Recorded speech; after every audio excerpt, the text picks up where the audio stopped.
बिस्मिल्लाहिर्रहमानिर्रहीम। अस्सलाम वालेकुम नाज़रीन, आप यूट्यूब चैनल देख रहे हैं। मैं इमरान खान हूँ। डोनाल्ड ट्रंप ने कुछ बहुत बड़े बड़े ऐलानात किए हैं, वो मैं आपको इस वीलॉग में बताऊंगा, क्योंकि एस्टेब्लिशमेंट में उसके बाद खलबली मच गई है। जितनी भी दुनिया के अंदर पाकिस्तान जैसे मुल्कों की एस्टेब्लिशमेंट्स हैं, यानी अगर आप इंडिया की बात करें, पाकिस्तान की बात करें, इंडिया तो बहुत बड़ी डेमोक्रेसी है और बहुत सारे मुल्क हैं छोटे मोटे जो अमेरिका के आशीर्वाद के साथ चलते हैं या उनकी एस्टेब्लिशमेंट अमेरिका की ईमा के ऊपर काम करती है। स्पेशली पाकिस्तान का एक बड़ा ज़बरदस्त ट्रैक रिकॉर्ड है कि पाकिस्तानी एस्टेब्लिशमेंट की जो डोरियां हैं वो अमेरिका से हिलती है। तो इनके लिए जो सबसे मेन हब है या जो पावर हब है वो अमेरिकन एस्टेब्लिशमेंट है। अमेरिकन एस्टेब्लिशमेंट के अंदर खलबली मच गई है डोनाल्ड ट्रंप के स्टेटमेंट्स के बाद। तो इसके असरात कितने ज़बरदस्त होंगे पाकिस्तान और पाकिस्तान जैसे ममालिक की जो एस्टेब्लिशमेंट्स हैं उनके ऊपर। लेकिन सबसे पहले मैं आपको बताऊं कि आज बड़ा इंपॉर्टेंट दिन है पाकिस्तान तहरीक इंसाफ के लिए। तहरीक इंसाफ दो फ्रंट्स के ऊपर काम कर रही है। पहला जो ओवरसीज़ पाकिस्तानियों का है वो इस वक्त बहुत इंपॉर्टेंस इख्तियार कर गया है, क्योंकि आलमी मंजरनामे में डोनाल्ड ट्रंप की हैरान कुन जीत के बाद ये एक्सपेक्टेड तो थी, लेकिन आलमी मीडिया ने, क्योंकि आलमी मीडिया भी आलमी एस्टेब्लिशमेंट के लिए काम करता है और वहाँ सारा इन्फ्लुएंस जो है वो अमेरिकन का है या अमेरिकन एस्टेब्लिशमेंट का है या अमेरिकन डीप स्टेट का है, तो वो पूरा तासुर दे रहे थे कि डोनाल्ड ट्रंप का बड़ा टफ मुकाबला है। पाकिस्तानी मीडिया का अगर आप उसके साथ मुवाजना करें तो देखें पाकिस्तानी मीडिया क्या कहता था। पाकिस्तानी मीडिया के जो बड़े बड़े सुर्खैल हैं, जो बड़े बड़े नाम हैं, वो ये कहते थे इमरान खान ज़्यादा से ज़्यादा 10 या 12 सीटें जीत जाएगा और अगर इससे ज़्यादा जीता तो वो जो जीतने वाले हैं वो गारंटियां देकर जीतेंगे और वो जीतते ही PMLN पीपल्स पार्टी और MQM समेत दूसरी जमातों को ज्वाइन कर लेंगे। ये इनके बुलंदो भांग किस्म के दावे थे और बड़े बड़े इन्होंने नारे और बड़ी बड़ी इन्होंने बातें की हुई थी। अब पाकिस्तानी तज्जियाकार जितने ब्रूटल थे, पाकिस्तानी अवाम ने उतना ही सख्त रद्द-ए-अमल दिया और पूरा का पूरा इलेक्शन उल्टा के रख दिया। आज तमाम तरफ फस्तायत के बावजूद पाकिस्तान की सबसे बड़ी पॉलिटिकल पार्टी पाकिस्तान तहरीक इंसाफ है और उन तज्जियाकारों को जो है वो अभी तक बेचारों को शर्म भी नहीं आ रही। शीशे में अपनी शक्ल देखकर अपने आप को कुछ कहते भी नहीं है, 3 लफ्ज भी नहीं अपने ऊपर भेजते बेचारे। हालांकि इन्होंने खड़े होकर नाच नाच के घुंघरू तोड़ दिए थे कि इमरान खान खत्म शुद्ध, ए हो गया तो वो हो गया तो फलाना जर्नैल आ गया तो फलाना बंदा आ गया तो फलानी एस्टेब्लिशमेंट हो गई तो फलाना काम हो गया तो फलाना गिरफ्तार हो गया तो फलानी गवाही आ गई, पता नहीं क्या कुछ हर बात के ऊपर इन्होंने इमरान खान का जो है वो इन्होंने कहा जी खत्म शुद्ध। लेकिन हमने देखा कि सारा कुछ करने के बावजूद आज भी पाकिस्तान की सबसे बड़ी पॉलिटिकल हकीकत इमरान खान है। कोई माने या ना माने, यानी पाकिस्तान के सिर्फ एक सूबे को छोड़कर बाकी तमाम जगहों पर फस्तायत का बाजार गर्म है। रास्ते बंद किए जा रहे हैं। पंजाब में कर्फ्यू जैसा माहौल बना दिया कि लोग सवाबी वाले जलसे में ना पहुंच सकें। रावलपिंडी में गिरफ्तारियां हो रही हैं। अटक में दफा 144 लगा दी गई है। लाहौर ठोकर न्याज़ का रास्ता बंद कर दिया गया है। सिंध से आने वालों के ऊपर बदतरीन टॉर्चर, बिलावल की फस्तायत वहां पर नजर आई है और बिलावल फाशिस्ट है। ये देखें, जो लोग माजी में पाकिस्तान पीपल्स पार्टी को थोड़ा बहुत जमहूरी समझते थे ना, उनकी गलतफहमी दूर हो गई। उन्हें समझ आ गई है कि ये जो नया लड़का है ना बेनज़ीर भुट्टो साहिबा का, बिलावल जरदारी, ये फाशिस्ट है। लोगों को, जर्नलिस्टों को, इंसानी हकूक़ की तंजीमों को, सारों को समझ आ गई है कि जुल्फ़िकार जी भुट्टो की सियासत का जो आगाज़ था, उन्होंने कहा कि मेरे डैडी हैं जनरल अयूब, और फिर उन्होंने वहाँ से अपनी सियासत का आगाज़ किया। लेकिन बेनज़ीर भुट्टो ने अपनी सियासत जो है वो एक एंटी एस्टेब्लिशमेंट बयानिया के साथ आगे बढ़ाई थी। बेनज़ीर भुट्टो ने बड़ी इज्जत भी कमाई थी। उनकी शहादत के बाद उम्मीद की जा रही थी कि शायद उनका बेटा उनके रास्ते पर चले, लेकिन नहीं। बिलावल जरदारी ने बेनज़ीर भुट्टो साहिबा की सियासत को बर्बाद करके रख दिया और उन्होंने, बिलावल जरदारी साहब ने अपने वालिद की तरह की सियासत की और वो एस्टेब्लिशमेंट का लौंडा बन गए और कुछ भी नहीं किया। अब वो उसी फस्तायत के रास्ते के ऊपर चल रहे हैं जो नॉर्मली आप देखते हैं पाकिस्तान के अंदर, जिस तरह PMLN करती थी, अब इसी तरह पीपल्स पार्टी करती है। जो पीपल्स पार्टी ने वहाँ पे मारा है बलूचिस्तान में और सिंध में पाकिस्तान तहरीक इंसाफ के कारकुनों को, और जैसे गिरफ्तारियां की हैं, जैसे उनकी पुलिस ने गालियां दी हैं, जो उनकी पुलिस नुकसान कर रही है, अब ये पीपल्स पार्टी का असल चेहरा है। इसको देखें और इसको हमेशा याद रखें। जब भी कभी ये जमहूरियत की बात करें तो इनको ये तस्वीरें निकाल कर दिखाएं। ये पाकिस्तान का सोशल मीडिया इन्हें क्यों जहर लगता है, क्यों बुरा लगता है? इसीलिए बुरा लगता है ना कि जब भी कभी ये कोई झूठा ड्रामा करते हैं तो सोशल मीडिया निकाल के इनकी शक्लें इनके मुंह पर रख देता है। इनको दिखाता है कि जनाब ये आपका असल चेहरा है, ये आपकी पुलिस सिंध के अंदर कर रही है, ये आपकी पुलिस बलूचिस्तान में कर रही है, ये आपने अपनी पुलिस के जरिए से पंजाब में और इस्लामाबाद में करवाया, और अभी यही सारी फस्तायत हम पिछले 2 दिन से देख रहे हैं।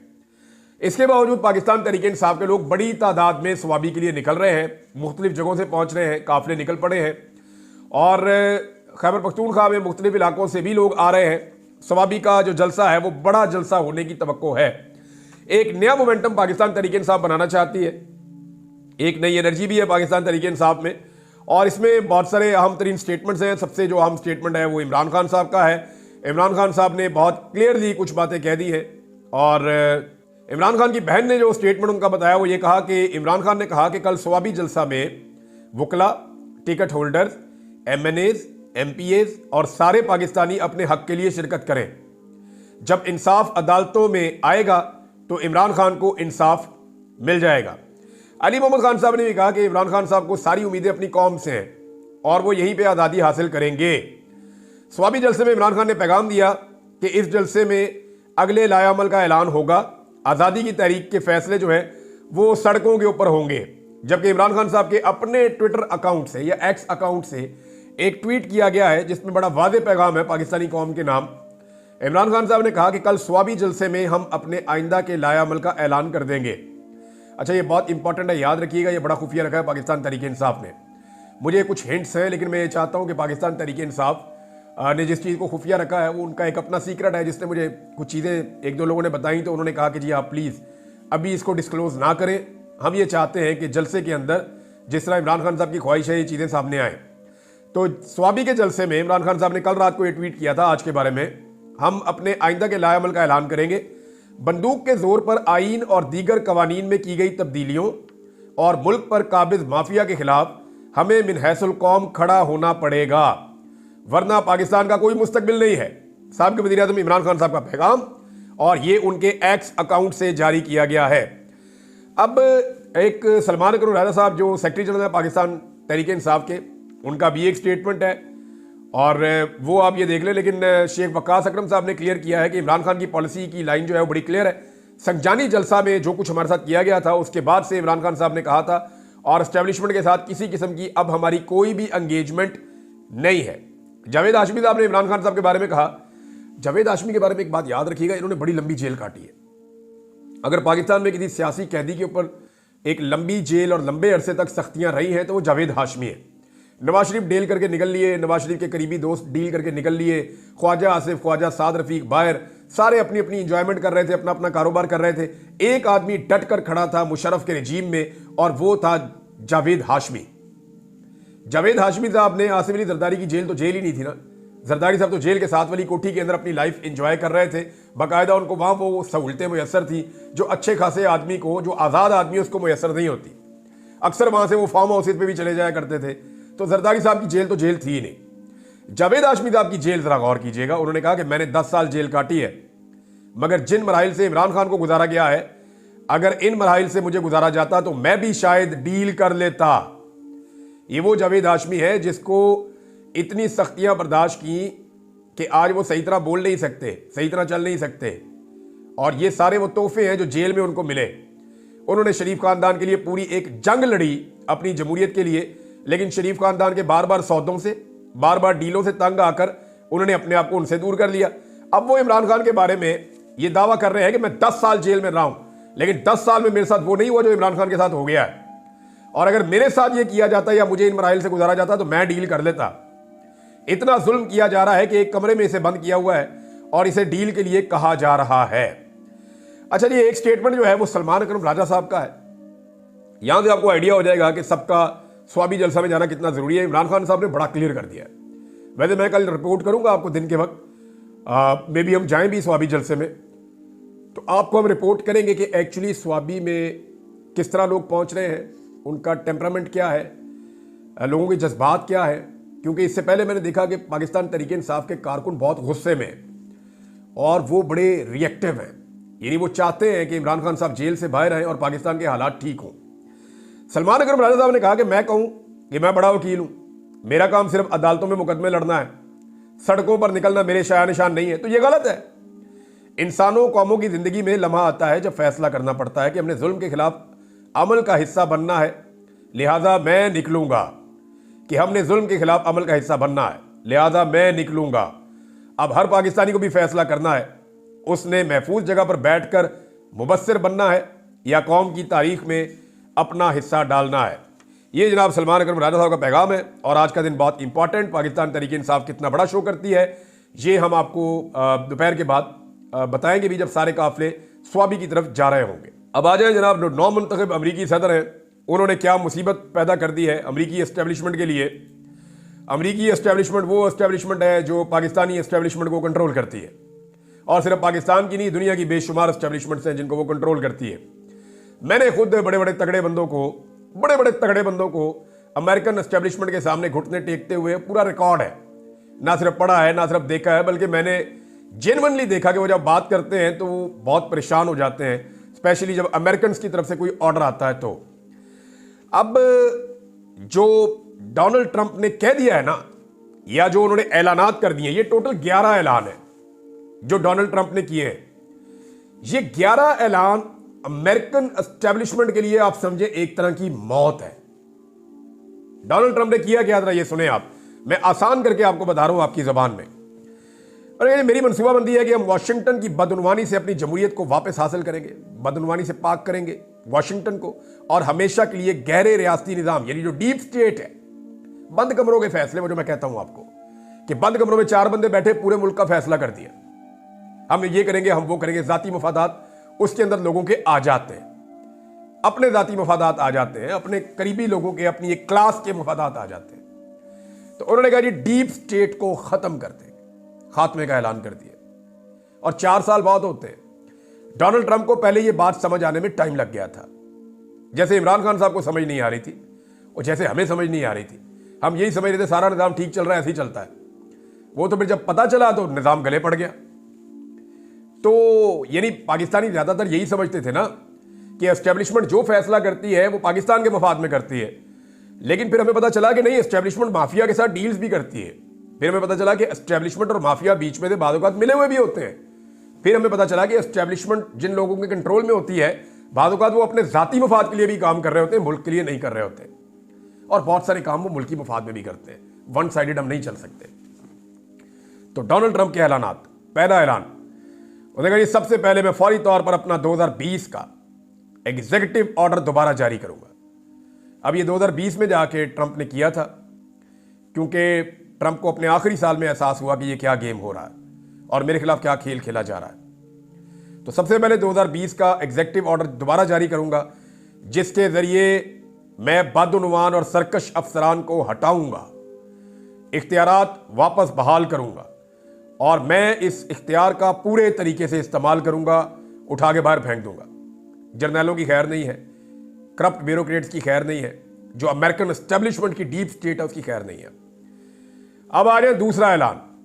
उसने कहा दूसरा, हम अपनी कौमी सलामती और इंटेलिजेंस निज़ाम में मौजूद तमाम बदउनवान अनासर को बाहर निकाल देंगे, और ये बहुत सारे हैं। वो महकमे और इदारे जो हथियार के तौर पर इस्तेमाल हो रहे हैं, इन्हें मुकम्मल तौर पे दोबारा तरतीब दूंगा, फिर से इनको ठीक करूंगा, ताकि जो ऐसे अफसरान जो पीछे रह के काम करते हैं, या ऐसे लोग जो दस्ताने पहनकर काम करते हैं, या बेचेहरा लोग हैं, नामालूम अफराद जिन्हें हम कहते हैं, वो कभी भी कदामत पसंदों, ईसाइयों या बाएं बाजू के सियासी मुखालिफिन को कुचलना, निशाना बनाना और जुल्म का शिकार ना कर सके, जैसा कि वो नाकाबिले यकीन हद तक कर रहे हैं। अमेरिकन एस्टेब्लिशमेंट की तो खैर नहीं है।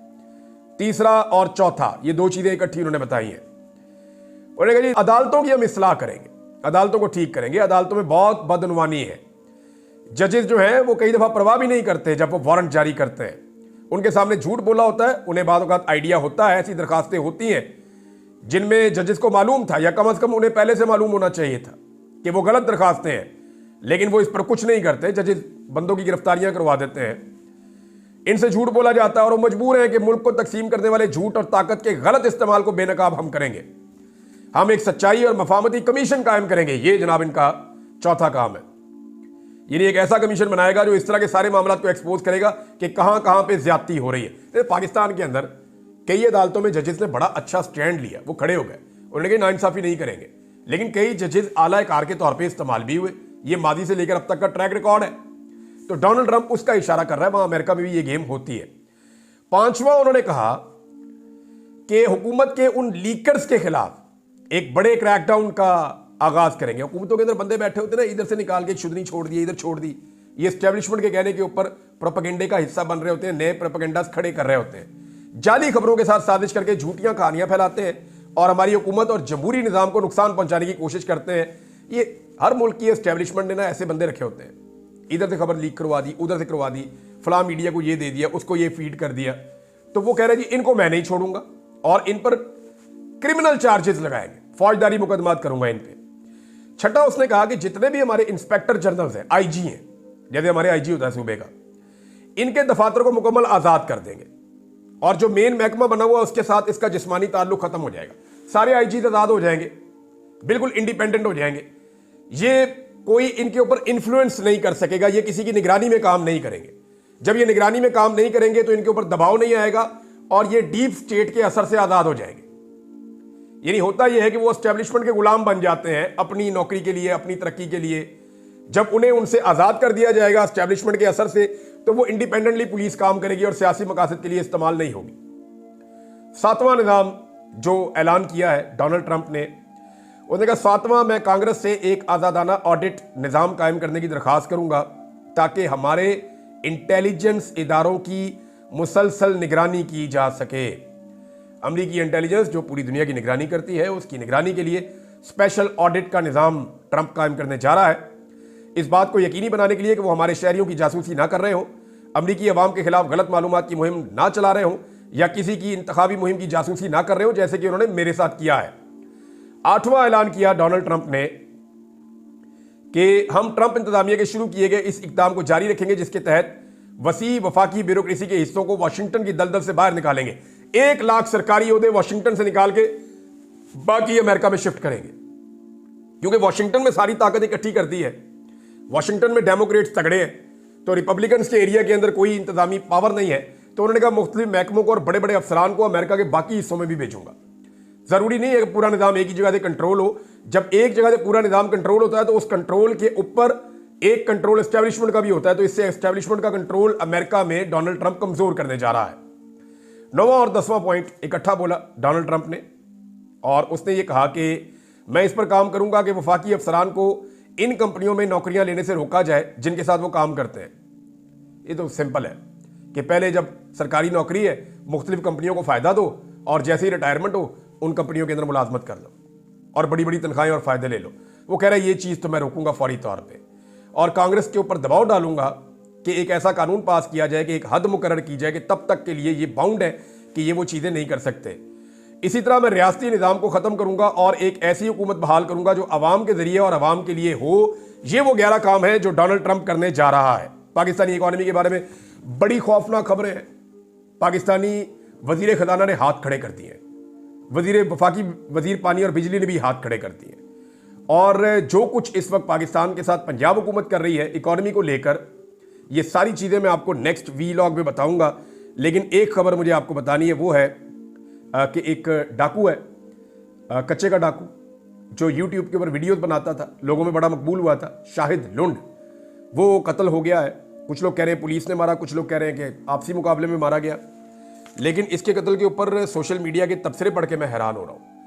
एक इसकी आखिरी एक कॉल भी रिकॉर्ड हुई थी और उसमें ये अपने इलाके में एक स्कूल बनाना चाहता था और वो भी हम सुन रहे थे।